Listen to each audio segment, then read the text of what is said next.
Good evening. We've had another delivery, another 116 model. This one, Takom 116 quarter-ton utility truck. Well, he's Jeep.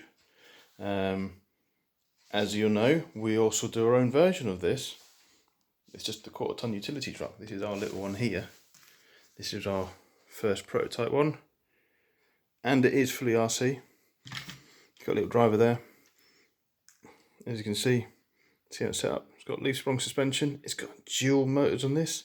Micro crawler axles that we used the internals for. 3D printed our own axle housings.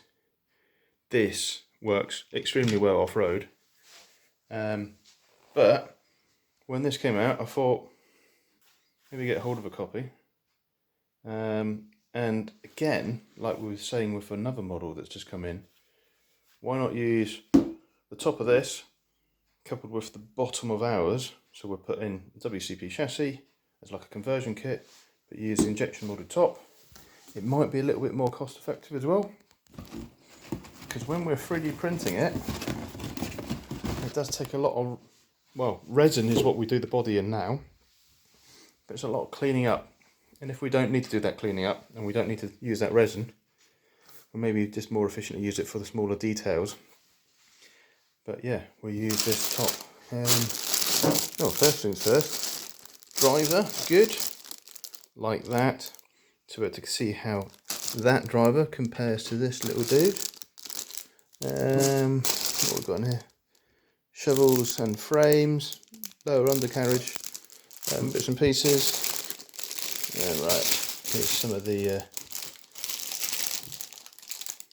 so I can already see some little bits that we might have got a little bit out on our model.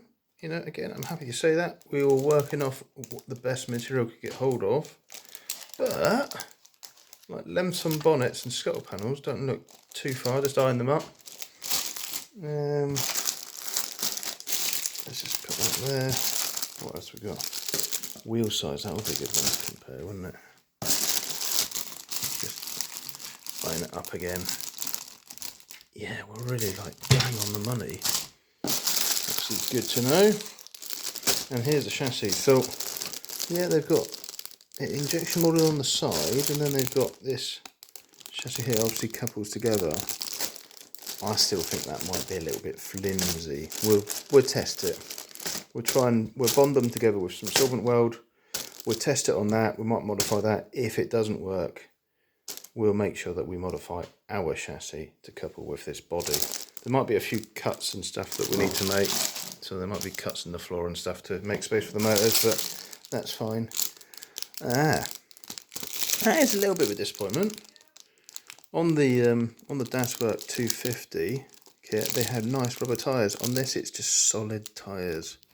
So it looks like we'll use our own TPU printed tyres. What I would say though is our TPU printed tyres on this model work really, really well. They print fantastically.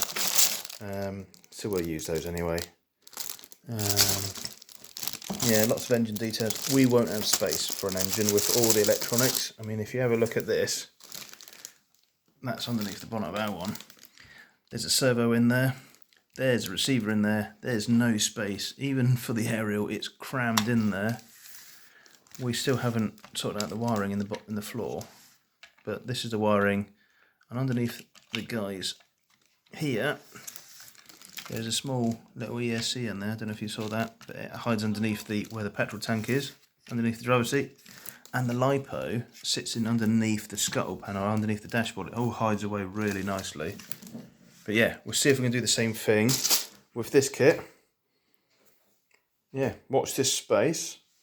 But yeah, you might have a sort of WCP and sort of 116 Takom joint project here, where we can do like a little bit of conversion kit. Make one of these static models into an RC model.